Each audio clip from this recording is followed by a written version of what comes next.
નમસ્કાર. Auto rickshaw ચાલક welfare association પ્રમુખ રાજ સિરકે. નમસ્કાર, હું smart city auto driver union પ્રમુખ પંકજ સોની. રિક્ષા ચાલક મિત્રો, હવે આપણે આપ સૌના સમક્ષ એક વાત રજૂ કરીએ છીએ કે આપણે છેલ્લા કેટલાય વર્ષોથી નોન ટ્રાન્સપોર્ટ સફેદ નંબર પ્લેટના ટુ વ્હીલર જે ગેરકાયદેસર રીતે બિંદાસ રીતે ચાલી રહ્યા છે તેના માટે ખૂબ જ હેરાન પરેશાન થયા.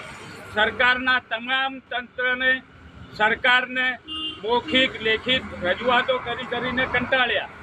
છેવટે આરટીઓ અમદાવાદ શ્રીની અંડરમાં કામગીરી આવતી હતી. આરટીઓ અમદાવાદ શ્રીએ પણ એની ઉપર એક્શન લીધા, પણ સરકાર શ્રીએ એ લોકોની પણ બદલીઓ કરાવી નાખી. એટલે છેલ્લે આપણે હાર ન માનીને રિક્ષા ચાલકોના સહયોગથી હાઈકોર્ટમાં આ ટુ વ્હીલર સામે પિટિશન દાખલ કરવામાં આવી છે. એ પિટિશન દાખલ જેવી કરી એનામાં જ જ્યારે પણ તારીખ પડી એ તારીખ વખતે ક્યારેક તો બોમ્બ ધડાકાના ગેરકાયદેસર મેસેજ આવે ત્યારે બધું બંધ થઈ જાય.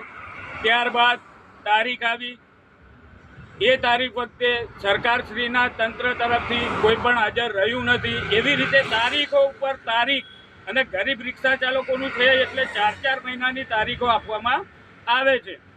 હવે પછીની તારીખ હવે આપણી અત્યારે ખૂબ જ નજીક તારીખ છે 24/2/2026ના રોજ ફરી વખત આપણી હાઈકોર્ટની પિટિશનની તારીખ છે. એ તારીખમાં આપ સૌ રિક્ષા ચાલક મિત્રો એના માટે પ્રાર્થના કરજો કે આપણી ફેવરમાં ચુકાદો આવે.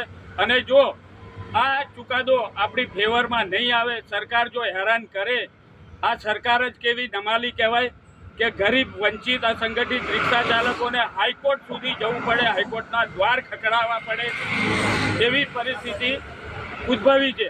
એટલે હવે જોઈએ છીએ આ 24 તારીખે જો નિરાકરણ નહીં આવે તો તમામ અમદાવાદ સહિત ગુજરાતના રિક્ષા ચાલકોને અમારા બંને યુનિયન એસોસિએશન વતી આહવાન છે કે આપણે આવનાર ગમે તેવી ચૂંટણી હોય તેની અંદર આપણે અને આપણા પરિવાર સહિત આ ભાજપ સરકારનો, આ મોદી સરકારનો બહિષ્કાર કરવાનો છે. જય હિન્દ, જય ભારત.